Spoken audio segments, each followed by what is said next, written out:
Future generally health insurance company limited 9 महिन्यानंतर delivery cover देणारी, claim न घेतल्यास पुढील हप्त्यास 80% डिस्काउंट देणारी, कमीत कमी हप्त्यात जास्तीत जास्त सुविधा देणारी, त्याचबरोबर सासवड, जेजुरी, पुणे येथील सर्व नामांकित हॉस्पिटल्समध्ये कॅशलेस सुविधा देणारी एकमेव कंपनी। अधिक माहितीसाठी संपर्क शेवते इन्शुरन्स 98 22 32 68 44। अनेक गावांमध्ये भेटी झाल्या, एक सायकल वाटपाचाही कार्यक्रम झाला आणि ह्या भागातली पाण्याची परिस्थिती, काही भागांमध्ये पाण्याची कमतरता प्रचंड जाणवते आणि गेले 2-2.5 महिने जवळपास आम्ही सातत्याने हे जाणवत होतं, कळत होतं की महाराष्ट्रामधले काही जिल्ह्यांमध्ये तीव्र दुष्काळाची परिस्थिती येणार आहे आणि त्यातून पुणे जिल्ह्यात ही अशी परिस्थिती आपल्या भागात होऊ शकते असं गेले 2-2.5 महिने मी सातत्याने महाराष्ट्र सरकारला सांगत होते आणि विनंती करत होते की दुष्काळाची परिस्थिती होईल, तीव्रता वाढायच्या पर्यंत आपण पाण्याची, चाऱ्याची, गुरांच्या पिण्याच्या पाण्याची आणि टँकर्स, छावण्या याचं नियोजन केलं पाहिजे। पुरंदर असेल, इंदापूरचा काही भाग असेल, बारामतीचा काही भाग असेल, दौंडचा तालुक्यातला काही भाग असेल, अशा अनेक गावांमध्ये आज परिस्थिती गंभीर होताना दिसते आणि महाराष्ट्र सरकारने तर अनेक भागांमध्ये दुष्काळ, मी तुम्हाला पुरंदर तालुक्याचं उदाहरण देते की पुरंदर तालुक्यामध्ये दुष्काळी जाहीर केला, पण जाहीर करून 2-3 महिने झाले पण त्याच्यावर हालचाल काही दिसत नाही। परवा दिवशी मी नाझऱ्या धरणात गेले होते, नाझरे धरणात काहीच पाणी नाही, फार गाडीने मी धरणाच्या आत गेले होते, अशी चिंताजनक परिस्थिती आहे आणि आपल्या उजनीच्या धरणात ही तशीच परिस्थिती। त्याच्यामुळे अतिशय हा अडचणीचा काळ आहे। शेतकरी, पिण्याचं पाणी हे सगळे अडचणीत आहेत, पण या सरकार याबद्दल अतिशय असंवेदनशील आहे। हे दुर्दैव आहे। मला बोलताना खेद वाटतो की 200 आमदारांचं हे सरकार आहे तरी ह्या दुष्काळ बाबतीत या ट्रिपल इंजिनच्या खोके सरकारला त्या मायबाप जनतेसाठी वेळ नाही। तुम्हाला काय विचारायचं आहे? काही पवार साहेबांनी परवा स्टेटमेंट केलं की त्यासाठी पुनरावृत्ती होणार आहे, मग त्यासाठी पुनरावृत्ती काय होणार आहे? त्याच्या पुनरावृत्तीला जोडून इंदापूरमध्ये त्यासाठी पुनरावृत्ती होणार आहे। मला कसं माहिती असेल? त्यांनी काय कॉन्टेक्स्टमध्ये भाषण केलं हे त्यांनाच विचारलं तर जास्ती संयुक्तिक होईल। नाही, ड्रग्सबद्दल मी तुम्हाला अनेक वेळा ह्याच्याबद्दल अतिशय म्हणजे गांभीर्याने मी बोललेले आहे आणि आपल्याला आठवत असेल जेव्हा ललित पाटील यांची जी घटना झाली होती त्या घटनेच्या वेळेस मी देवेंद्रजींना आव्हान केलं होतं की ड्रग्सच्या बाबतीत राजकारण नाही आणि मी तर बिलकुल करणार नाही आणि जर देवेंद्रजी आणि सत्तेत असलेले सगळे घटक जर ड्रग्सच्या बाबतीत ड्रग हद्दपार करण्यासाठी काहीही उपक्रम करणार असतील तर त्याच्या मागे पूर्ण ताकदीने राजकीय सगळे मतभेद बाजूला ठेवून आम्ही ड्रग्ज मुक्त महाराष्ट्र करायची जर सरकारची तयारी असेल तर त्याला पूर्ण ताकदीने आमच्याकडून सहकार्य होईल। हे मी आधीही बोललेले आहे, आजही मी विनंती करते महाराष्ट्र सरकारला की राजकारण एक तरफ आणि आपली पुढची पिढी ही अतिशय महत्त्वाची आहे। इलेक्शन्स येतील जातील पण एकदा जर आपल्या तरुण पिढीला अशा चुकीचे संस्कार जर झाले तर ह्याच्यात फार मोठं नुकसान फक्त आपलं नाही आपल्या राज्याचं आणि देशाचं होतं आहे। त्याच्यामुळे या ड्रग्सच्या विरोधात आपण सगळ्यांनी पूर्ण ताकदीने लढलं पाहिजे। जर देवेंद्रजींनी आव्हान केलं आणि त्यांनी शब्द दिला की ते ड्रग्ज हद्द पार करतील तर आम्ही पूर्ण ताकदीने ड्रग्ज हद्द पार करायला सरकारबरोबर उभं राहू।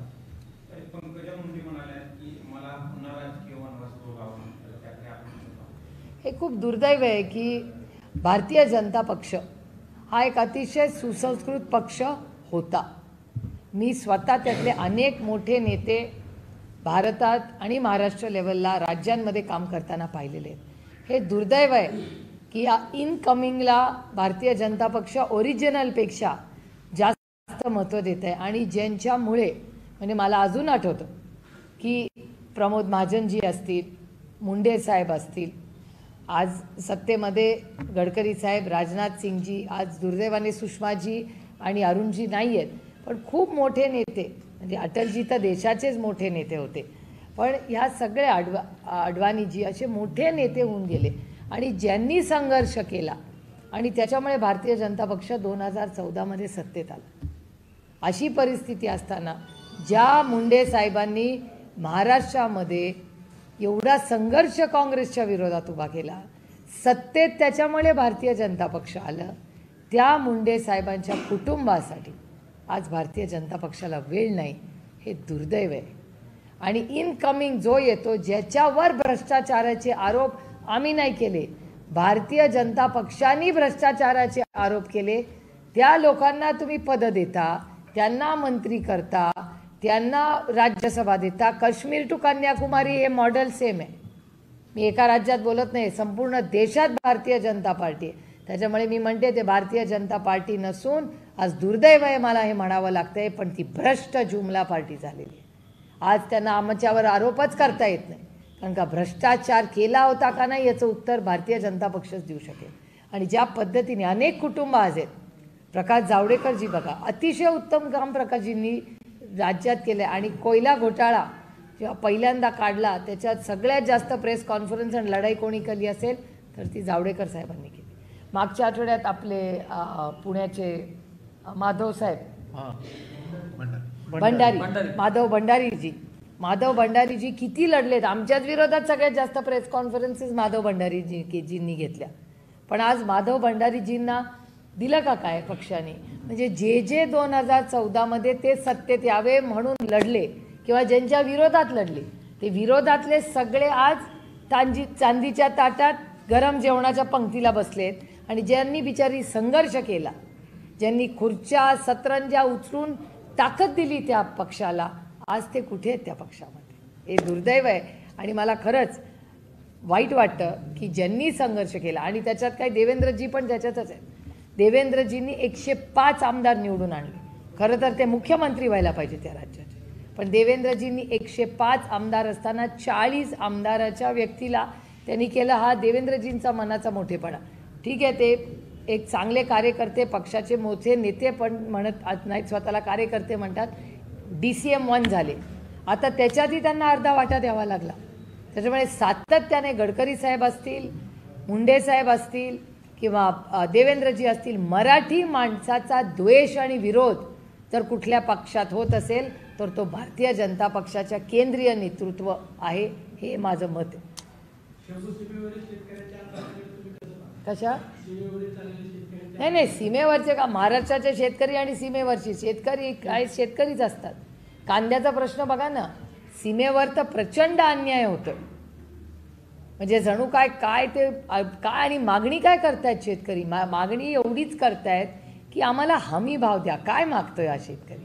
तो काळ्या मातीशी इमान राखणारा शेतकरी आज फक्त हा त्याच्या हक्काचे, त्याच्या घामाचे, त्याच्या हक्काने जे ह्या भारतीय जनता पक्षाने सांगितलं होतं की आम्ही तुम्हाला निधी देऊ, तो निधी त्याच्या हक्काचा निधी आहे, तो त्या शेतकऱ्याला दिला जात नाही आहे. त्यामुळे दुर्दैव आहे की अतिशय असंवेदनशील केंद्रानं महाराष्ट्राचं सरकार आहे. शरद पवार साहेब जसे सांगतात तसेच मनोज जरांगे करतात, वागतात, त्यांना पूर्ण पवार साहेबांची विरोध असं संगीता वानखेडेंनी आरोप केला. खोळे? संगीता वानखेडेंनी.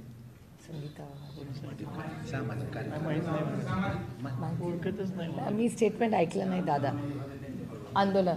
पण मी खरं सांगू, मी स्टेटमेंट ऐकलेलं नाही, त्याच्यामुळे मी बोलणं संयुक्तिक होणार नाही. नाही का? आपण ऐकलेलं नाही स्टेटमेंट? आम्हाला माहिती नाही. माहिती काढून नक्की सांगेन. इंदापूरमध्ये मागच्या 2 दिवसात सिंधू जिल्ह्याच्या युवा अध्यक्ष अंकिता पाटील आणि राजवर्धन पाटील यांनी असं पत्रकारांना सांगितलं की विधानसभेला आम्हाला मदत केली तर आम्ही लोकसभेला मदत करू. आमच्या 3 वेळा पाटील खंडे उभा आपण काय? मला असं वाटतं की त्यांनी त्यांच्या ज्या वेदना किंवा भावना मांडल्या असतील प्रांजळपणे, आणि मला विचाराल तर तो महायुती का काय, महायुतीच म्हणतात, महायुतीचा अंतर्गत प्रश्न आहे तो. म्हणजे हर्षवर्धन पाटलांची राष्ट्रीय साखर महासंघाच्या अध्यक्षपदी नियुक्ती झाली आहे आणि तुम्ही त्यांना भाऊ म्हणता, तुमच्या कार्यकर्त्यांनी त्यांचं स्वागत केलं, तुम्ही त्यांचं स्वागत केलं किंवा फोन केला? नाही, नाही, कसं आहे, काही नाती ही राजकारणाच्या पलीकडे जाऊन असतात. माझ्यावर यशवंतराव चव्हाण साहेब आणि आदरणीय पवारसाहेबांचे संस्कार माझ्यावर झालेले. माझे भारतीय जनता पक्षामध्ये वैयक्तिक कौटुंबिक संबंध अनेक कुटुंबांचे. आजही मी दिल्लीला गेले की सुषमा स्वराजजी किंवा आज हयात नाहीत पण अरुण जेटली साहेब ह्यांच्या सगळ्यांच्या सुखदुःखाच्या कार्यक्रमाला आजही मी ठेवते. राजनाथ सिंगजी अनेक. त्याच्यामुळे माझ्याकडून कधीही राजकीय किती आमचे राजकीय मतभेद असले तर मनभेद मी कधी येऊ दे. त्याच्यामुळे हर्षवर्धन भाऊंनी माझ्या 2 इलेक्शन्सला मदत केलेली आहे हे मी आयुष्यभर विसरणार नाही. आणि हे मला ज्यांनी मदत केली आहे त्याच्याबद्दल माझ्या मनात नेहमी राहील. राजकीय मतभेद वेगळे आणि वैयक्तिक नाती वेगळे. एवढी जर विचाराच्यात प्रगल्भता नसेल तर मग काळ्याचे पांढरे केस कशासाठी झालेत. तुम्ही आताच म्हणाला की 2 वेळा हर्षवर्धन पाटलांनी मला मदत केली. जरूर केली. त्यांचं म्हणणं आहे की 2 वेळा आमची फसवणूक झालेली मदत. कुणाच्या बाबतीत? त्यांच्या विधानसभेच्या बाबतीत. नाही, माझ्याबद्दल भाऊ असं बोलणारच नाहीत. मी तुम्हाला गॅरंटी देते त्याची. त्यांनी पत्रकार परिषदेत जाहीर केलं. काय माझं नाव घेऊन? नाव नाही, मला फसवणूक मग केली. कोणी फसवणूक केली विचारा ना तुम्ही. किती वेळा राष्ट्रवादीकडून आमची फसवणूक. माझा हर्षवर्धन भाऊंवर तेवढा विश्वास आहे की ते माझ्याबद्दल असं कधीच बोलणार नाही. दुसरा प्रश्न, 25 तारखेला उपमुख्यमंत्री अजित पवार आणि राष्ट्रवादी यांचा जाहीर शेतकरी मेळावा आहे. त्याकडे आपण कसं पाहतो? अरे लोकशाही आहे. लोकशाहीमध्ये प्रत्येकाला अधिकार आहे. आपले काय कसं नियोजन आहे शेतकऱ्यांसाठी? मोठ्या पवारसाहेबांचा आणि आदरणीय पवारसाहेब हे इस देश का सबसे बड़ा किसान नेता आहे. वो आज देशात मोदी साहेबांनी पण पवारसाहेबांचं काम बघूनच त्यांना पद्मविभूषण दिलं आहे. शेतकऱ्यांचं जेवढं मोठं योगदान दिलं. त्याच्यामुळे या देशामध्ये आता पवारसाहेब हे शेतीचे सगळ्यात मोठे नेते आहेत हे मोदी साहेबच स्वतः म्हणतात ना. त्याच्यामुळे आम्ही खूपच लहान आहोत दुसरं काय म्हणाला. आणि दुसरी महत्त्वाची गोष्ट की मागच्या पण आठवड्यामध्ये मोदी साहेबांनी आदरणीय पवारसाहेबांचा उल्लेख केला पार्लमेंटमध्येच. त्याच्यामुळे सातत्याने जेव्हा शेतीचे विषय येतात, आज तर दुर्दैव आहे की या देशाला फुल टाईम शेतीमंत्री पण नाही आहे. मला सांगा शेतीमंत्री कोण आहे त्या देशाचे? कुणाला माहिती आहे ते? नाही. नाही, मी खरंच विचारते पत्रकारांना, या देशाचे शेतीमंत्री आता कोण आहेत? पत्रकार खूप आहेत, कोणाला तरी माहिती आहे? गुगल तर करा. त्यांचं नाव अर्जुन मुंडा आहे. अर्जुन मुंडाजी या देशाचे आज शेतीमंत्री आहेत. काही दिवसापूर्वी अजित पवार यांनी वक्तव्य केले असं होते की नुसतं संसदेतून पुरस्कार मिळून विकास काम होत नाही. माझा लोकशाहीवर प्रचंड प्रेम आणि विश्वास आहे. आणि माझ्यासाठी संसद भवन हे भवन नाही, मंदिर आहे. आपल्याला आठवत असेल की आदरणीय प्रधानमंत्री पण जेव्हा पहिल्यांदा प्रधानमंत्री आणि खासदार म्हणून निवडून आले ते नतमस्तक त्याच वास्तूवर झाले. त्याच्यामुळे आम्ही जे दिल्लीला जातो आमच्यासाठी ते संसद भवन नाही, संसदेत लोकशाहीचं मंदिर आहे. आणि खरं तर ही लोकशाही, त्याच्यामुळे त्यांना बोलायचा अधिकार आहे. माझ्या कामाची पोचपावती या द्रौपदी मुर्मूजी या देशाच्या महिम ज्या आपल्या प्रेसिडेंट आहेत, राष्ट्रपती आहेत, त्यांनी आमचा जो सत्कार सोहळा केला त्याच्यानंतर मी पुढे काय बोलणार. आणि नुसत्या महामहिम द्रौपदी मुर्मूजी नाही, या देशाचे उपराष्ट्रपती त्यांनी आम्हाला चहाला बोलवलं आणि आमच्या सगळ्यांचं कौतुक केलं. महाविकास आघाडी सरकारमध्ये असताना जलजीवनची कामं झाली आणि रस्त्याची कामं झाली. त्या कामामध्ये मोठ्या प्रमाणात भ्रष्टाचारांनी पुष्ट झाल्याची सतत चर्चा चालू आहे. असे आरोप केले जातात. हा अतिशय गंभीर विषय तुम्ही काढलाय माझ्याकडे. योगायोग आहे की तुम्ही हे बोलताय. कालच मी दौंडला होते. दौंडमध्ये अनेक मला पत्रकार भेटले आणि पत्रकारांचं म्हणणं आहे महाविकास आघाडीच्या काळामध्ये जलजीवन मिशनमधून मी थोडक्यात आपल्याला माहिती सांगते की जलजीवन मिशन हा एक फ्लॅगशिप प्रोग्रॅम केंद्र सरकारचा आहे. त्याचं कॉन्ट्रिब्युशन 50% राज्य सरकार देतं, 50% केंद्र सरकार देतं. आपण DPR बनवायचा असतो, मग तो जिल्हा परिषदला जातो, मंत्रालयाला जातो, तिथून दिल्लीला डिपार्टमेंटला जातो. दिल्लीला आम्ही खासदार म्हणून तिथून फॉलोअप करतो. योगायोगाने तेव्हा महाविकास आघाडीचं सरकार होतं, तर जॉईंट कॉन्ट्रिब्युशन म्हणजे महाविकास आघाडीचं सरकारचं कॉन्ट्रिब्युशन आणि केंद्र सरकारचं कॉन्ट्रिब्युशन 50-50 मिळून हा सगळा कार्यक्रम राज्यात झाला. पण अनेक वेळा पत्रकार करून, म्हणजे काल तर मी माझ्याकडे डेटा आहे सगळा, तुम्हाला कोणाला हवा असेल तर, की दौंडचा प्रचंड डेटा काल मला पत्रकारांनी दिलेला आहे.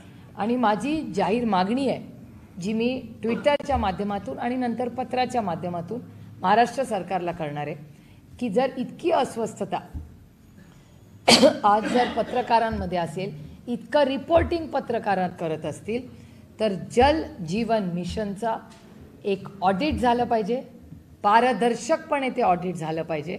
आणि जे आरोप हे पत्रकारांकडून येत आहेत, 3 मेन आरोप येत आहेत. पहिला आरोप येतोय की कामाचा दर्जा चांगला नाही, दुसरा आरोप होतोय की वेळेवर काम होत नाही आहे, आणि तिसरा आरोप असा होतोय की जी सिस्टम डिझाईन केली होती, म्हणजे टाकीच्या पुढे प्रत्येक हर घर जल अशी जी यंत्रणा होती, ती यंत्रणा तर कुठेच उभी राहिली नाही. असे 3 वेगळे आरोप होत आहेत. तर हे 3 आरोप हे अतिशय गंभीर आहे, आणि जर ह्याच्यात काही चुकीचं काम झालं असेल तर माझं मत आहे की मी पत्रकारांनी दिलेला फीडबॅक सर आखो पे ह्याची जरूर इन्क्वायरी झाली पाहिजे, त्याच्यावर एक व्हाईट पेपर सरकारने काढावा, आणि कुठल्याही तालुक्यात किंवा महाराष्ट्रातल्या कुठल्याही जिल्ह्यात जर जल जीवन मिशनच्या माध्यमातून जर जे आरोप होत आहेत भ्रष्टाचाराचे, ते मी करत नाही आहे, ते माझ्याकडे सांगितलं जातं आहे, माझ्या वाचनात वर्तमानपत्रातून येत आहे, तर जल जीवन मिशनचा व्हाईट पेपर हा महाराष्ट्र सरकारने काढलाच पाहिजे पारदर्शकपणे. जर त्याच्यात भ्रष्टाचार झाला असेल तर भ्रष्टाचारात एकच माझी अट राहील, पक्ष बदलायचे नाही, ज्याचं नाव येईल त्यांनी भारतीय जनता पक्षात जायचं नाही. माझी एवढीच अट महाराष्ट्र सरकारला असेल की ज्याच्यावर आरोप होतील त्यांनी भारतीय जनता पक्षात प्रवेश घेऊ नये, अशी माझी विनम्र विनंती नड्डाजींना असेल. मी डायरेक्ट नड्डाजींनाच करणार आहे आता कॉन्टॅक्ट. पण हा खूप गंभीर आरोप आहे, अस्वस्थ करणारा आरोप आहे, कारण जल जीवन मिशन आमच्या सगळ्यांसाठी एक खूप महत्त्वाचा प्रोग्राम होता. आम्ही सगळ्यांनी म्हणून, आणि टीमवर्क, मी कधीच म्हणणार नाही तो निधी मी एकटीने आणला, सगळ्यांची मेहनत आहे त्याच्यात. म्हणजे मी केंद्राचे जे मंत्री आहेत त्यांचे जाहीर आभार मानतो, कारण का त्यांनी आमच्याबरोबर एकत्र काम केलं. त्याच्यामुळे जेवढा महाविकास आघाडीचं कौतुक करीन, महाराष्ट्राचं कौतुक करीन, तेवढंच केंद्र सरकारचेही जाहीर मी आभार मानेन की तिथल्या मंत्र्यांनी आम्हाला खूप मदत केली आणि असं जॉईंट व्हेंचरमध्ये काम केलं. आणि त्याच्यात जर असे आरोप प्रत्यारोप होत असतील, जर त्याचा दर्जा चांगला नसेल, ते काम वेळेवर होत नसेल आणि डिझाईनप्रमाणे काही ठिकाणी झालं नसेल, तर ह्याची पारदर्शकपणे इन्क्वायरी ही झालीच पाहिजे, असा माझी विनम्र विनंती महाराष्ट्राच्या माननीय मुख्यमंत्र्यांना आहे. आणि इंटू कॅव्हिएट की जर कोणावर आरोप झाले तर त्यांनी BJPत जायचं. शेवटचा प्रश्न, तुम्ही सोशल मीडियामध्ये पोस्ट केली आणि साहेबांचा फोटो पोस्ट होता, त्या मतदारसंघाचे नाव बारामती, काय नाही त्या आज किती 67 मध्ये आदरणीय पवारसाहेब पहिल्यांदा आमदार झाले, तर त्या बारामती मतदारसंघामध्ये आज 57 वर्षापूर्वी आदरणीय पवारसाहेब पहिल्यांदा आमदार झाले. आणि हे ऋणानं बंध, ही प्रेमाची नाती येतो. पवारसाहेबांनी त्या वयामध्ये ते पहिल्यांदा किती 27 वर्षाचे असतील जेव्हा पहिल्यांदा आमदार झाले. आणि तुम्ही सगळ्यांनी आणि या उभ्या महाराष्ट्राने आणि देशातल्या अनेक राज्यातून प्रचंड प्रेम, प्रचंड विश्वास हा जो आदरणीय पवारसाहेबांना दिला, त्या मायबाप जनतेसमोर मी नतमस्तक होते की तुम्ही जी साथ आम्हाला आजपर्यंत दिली त्याबद्दल मी खरं तर आभार मानणार नाही, कारण आभार फॉर्मॅलिटी होतात, पण हे ऋण मी आयुष्यभर विसरणार नाही.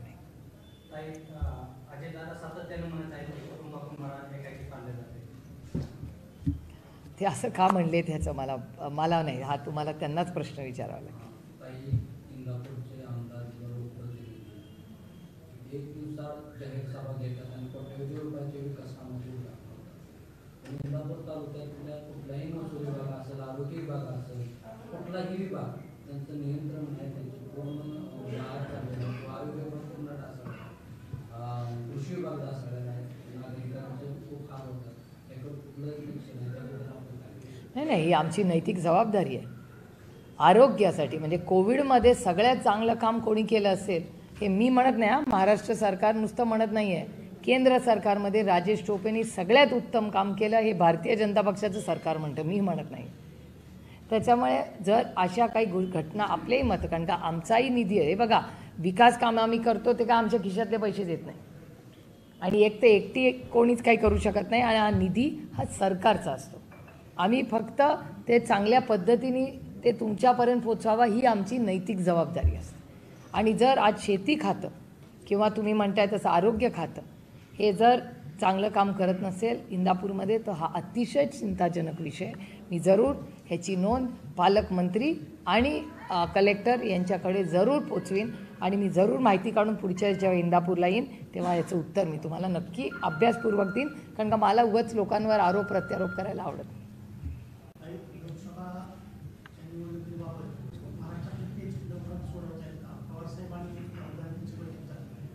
नाही नाही, कोणाची कधी झाली? नाही नाही, आमची महाराष्ट्राचं काय फार अडचण नाहीच. आमच्या सीट सगळ्या ठरलेल्याच आहेत. आमची काय महाविकास आघाडीमध्ये लोकसभेची अनेक दिवसापासूनच चर्चा झालेली आणि मोठा ठरलंच होतं सगळं. त्याच्यामुळे फार काही अडचण नाही आमच्या चर्चेला. त्यांनी परत आंदोलन आज पुकारलं. आज दुपारी मीटिंग होती ना ती. हे मला असं वाटतं की ज्या पद्धतीने आरक्षणाच्या बाबतीत अतिशय असंवेदनशील आणि खोटं बोल आणि रेटून बोल, कारण मराठा, धनगर, लिंगायत, मुस्लिम समाज आणि भटक्या विमुक्त समाजाचे आरक्षणाचे अनेक वर्षाच्या मागण्या आणि पहिल्या कॅबिनेटमध्ये धनगर समाजाला आरक्षण देऊ, आता मराठा समाजाला सातत्याने म्हणतात की आरक्षण देऊ. तर हे पूर्णपणे या ट्रिपल इंजिन खोके सरकारची आरक्षणाच्या बाबतीत जी भूमिका आहे ही अतिशय फसवी आहे आणि दुर्दैवी आहे आणि ह्याच्यात भरडला जातो आहे सर्वसामान्य माणूस. त्याच्यामुळे मी स्वतः पार्लमेंटमध्ये, तुम्ही माझा डेटा चेक करून बघा, या आरक्षणाच्या बाबतीत सगळ्यात जास्त वेळा कोण बोललं असेल आपल्या राज्यातून तर ती मी आहे. कारण मला असं वाटतं 200 आमदार आणि 300 खासदार हो, ज्याला इंग्रजीत ब्रूट मेजॉरिटी म्हणतात, म्हणजे ते काहीही निर्णय घेऊ शकतात. अशा वेळीस हे आरक्षणाचे प्रश्न का नाही सोडवले? आणि 1-2 नाही हो, 10 वर्ष झाली त्यांची सत्ता आहे, 10 वर्ष, तरी हा प्रश्न का सोडवले जात नाहीत? आणि मग जेव्हा एखादा व्यक्ती म्हणजे जरांगे पाटील जेव्हा आंदोलनाला बसतात, अनेक वेळा मंत्री जातात, मग प्रश्न का सुटत नाही आहे? जरांगे पाटलांना का सारखं आंदोलन करायला लागतं? जे दरवेळीच त्यांची काहीतरी ते चर्चेला बसले की जरांगे पाटलांची आणि मराठा समाजाची फसवणूक करायचं पाप हे सातत्याने हे ट्रिपल इंजिनचं खोके सरकार करते. हो, मला काय आश्चर्य वाटत नाही. आजकाल ईडी किंवा सीबीआय आली तर 2च मार्ग असतात. ईडी आणि सीबीआयची रेड झाली किंवा आले 2 मार्ग, इधर भारतीय जनता पक्षामध्ये जाणे आणि भारतीय जनता पक्षात जायला नाही म्हणला तर अडचणीत वाढवून जेल. आणि हे डेटा वाईज सांगते मी, हे काय माझं काल्पनिक नाही. तुम्ही मला डेटा विचारला तर सांगेन की किती लोक, म्हणजे हा एक आदर्श ठरला या राज्यात की भ्रष्टाचार कर, म्हणजे एक आदर्श पॉलिसी म्हणतो तसं आदर्श ठरलं. हे एक आदर्श पॉलिसी झाली या राज्यात की भ्रष्टाचार कर, लगेच आम्ही आरोप करणार, 3ऱ्या दिवशी तुमचा पक्षप्रवेश घेणार, 4थ्या दिवशी तुम्हाला एक मोठं पद देणार. त्याच्यामुळे भ्रष्टाचार मुक्त भारत जे आपल्याला होतं ना, खाऊंगा ना खाने दूंगा, त्याचं काय झालं देवालाच ठाऊक. पण एक गोष्टीचा आनंद आहे की आज जेव्हा आरोप आमच्यावर होतात त्याच्यामुळे आमच्यावर भ्रष्टाचाराचे आरोप, नॅचरली करप्ट पार्टी, आठवतं तुम्हाला NCP ये नॅचरली करप्ट पार्टी असं म्हणायचे. आज आम्हाला नॅचरली करप्ट पार्टी कोणीही म्हणत नाही. इंदापूरमध्ये आपण त्यांना पाहून नाही, हे बघा, इलेक्शनमध्ये प्रत्येकाने आपापल्या आघाडीचं काम करायचं असतं. त्यांनी माझ्या बाजूनी केलं किंवा विरोधात केलं तरी ते माझ्यासाठी आयुष्यभर हर्षवर्धन भाऊच राहतील ना. कौटुंबिक संबंध, माझे जर संबंध सुषमाजी, राजनाथ सिंगजी, गडकरी साहेब, अरुण जेटली साहेब यांच्या कुटुंबाची आजही आहेत. राजनीती एक तरफ और वैयक्तिक नाती एक तरफ. आणि हेच तर आमचे चव्हाण साहेबांचे संस्कार आहेत. जर आम्ही चव्हाण साहेबांचं नाव घेतो तर ते नुसतं भाषणात नाव घेऊन उपयोग नाही ना, आमच्या कृतीमध्ये पण ते दिसलं पाहिजे ना. आम्ही छत्रपतींचं नाव घेतो, शाहू फुले आंबेडकरांचं नाव घेतो, तेव्हा ते आमच्या कृतीमध्ये दिसलं पाहिजे, आमच्या निर्णय प्रक्रियेत दिसलं पाहिजे. नाही तर फक्त तोंडातून उपयोग नाही ना. एक प्रश्न आहे, सेंट्रल गव्हर्नमेंटचा एक प्रोजेक्ट आहे PMFAP. त्याच्यामध्ये 60% जो भाग आहे तो सेंट्रल गव्हर्नमेंट आणि 40% भाग आहे तो राज्य शासन. तर राज्य शासनाचा जो भाग आहे त्याच्यामध्ये 40%मध्ये फक्त लोन वाटपच केलं जाते आणि 60% भागामध्ये जे प्रशिक्षण आहे ते महाराष्ट्रामध्ये अजून चालू झाले. त्याच्याविषयी काय? हां और एक जुमला, आम्हाला सवय झाली या जुमलेबाजीची. किती मला सांगा तुम्ही, आदर्श गाव तुम्हाला आठवत आहे, मोठा कार्यक्रम आला होता, स्मार्ट सिटी कार्यक्रम तुम्हाला आठवत, या सगळ्या कार्यक्रमांचं काय झालं? जे एवढ्या मोठ्या स्कीम्स अनाऊन्स झाल्या त्यातल्या खरंच किती इम्प्लिमेंट झाल्या? म्हणजे ह्याच्यात मला वाटतं काँग्रेस पक्षाने पण एक पुस्तिका काढली आहे, तेव्हा भारतीय जनता पक्षाने व्हाईट पेपर काढला, काँग्रेस पक्षाने ब्लॅक पेपर काढला. तो ब्लॅक पेपरची कॉपी पाठवते मी तुम्हाला कळेल इतकी जुमलेबाजी आहे, काय सांगू तुम्हाला. म्हणजे आता 15 लाखचं आम्ही बोलायच्या आधी महिलाच हसतात, ताई 15 लाख नाही आहे, महागाई कमी नाही झाली. याच्यामध्ये आम्ही 38,000 महिलांचा डाटा आम्ही गोळा केलेला आहे आणि तो रुरल एजन्सीला दिलेला आहे. म्हणून कोणत्याही प्रकारचं प्रशिक्षण लागू झालेलं आहे. आणि सेंट्रल गव्हर्नमेंटने काय केलं की 60% जो भाग आहे प्रशिक्षण तो रन केलेला आहे. किती काय सोशल जस्टिस डिपार्टमेंट, सामाजिक न्याय या राज्यातलं किती, देशातलं किती महत्त्वाचं खातं आहे, कुठे स्कीम झाल्या? मोठ्या अनाऊन्समेंट्स केल्या, स्कीमचं अंमलबजावणी कुठे झाली? वयश्री योजनेत बारामती लोकसभा मतदारसंघ देशात 1 नंबरला आहे, 1 नंबरला. काय झालं? त्याचं वाटप का होत नाही आहे? पैसेच नाही डिपार्टमेंटकडे. आणि डिपार्टमेंट सांगतं, विचारलं की अहो ताई पैसेच नाहीत, मग म्हणतात नाही आम्ही याच्याहून जास्त देऊ शकत नाही. का? आधी ओपन टू ऑल होतं, पाहिजे तितक्या लोकांना मदत होती, का नाही मदत झाली वयश्री योजनेतून?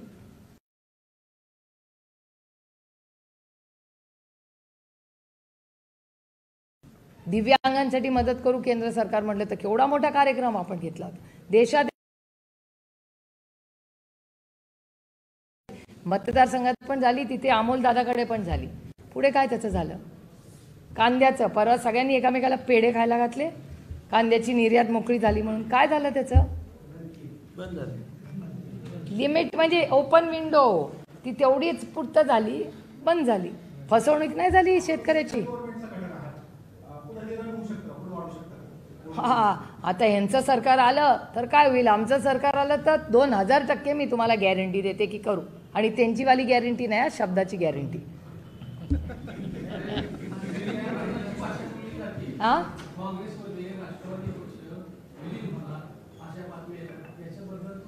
मी नाही ऐकलं, मी त्या फक्त टीव्हीवर ऐकल्या. मी त्या टीव्हीवरच ऐकल्या सगळ्या.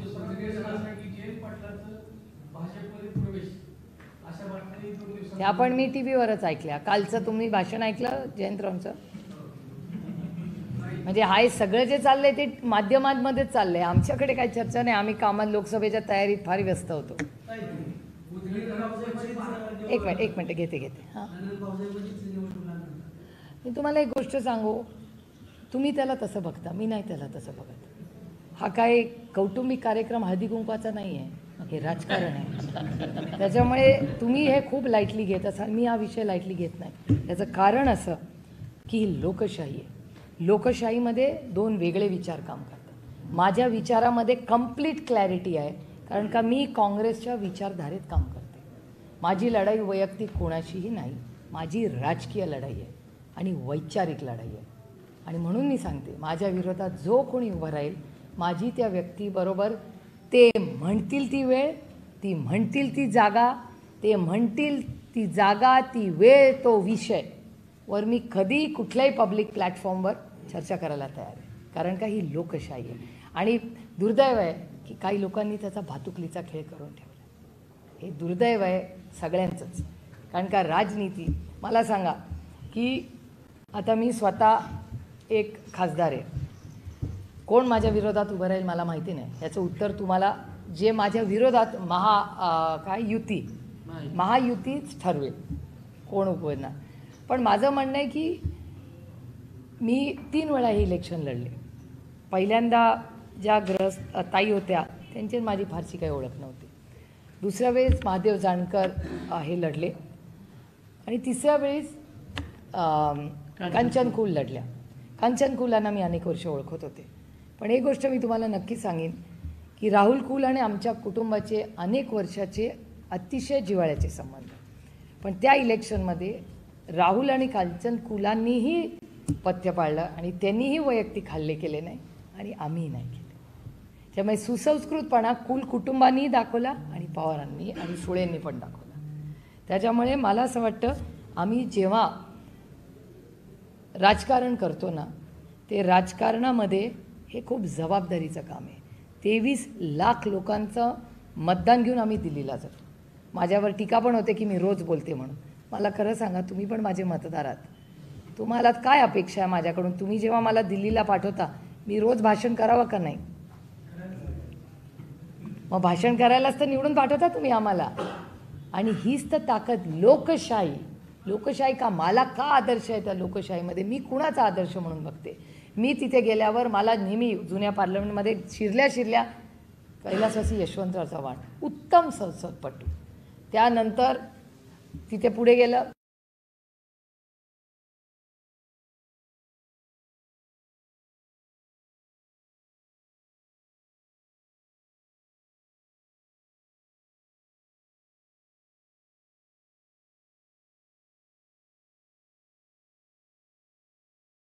की भेटायच्या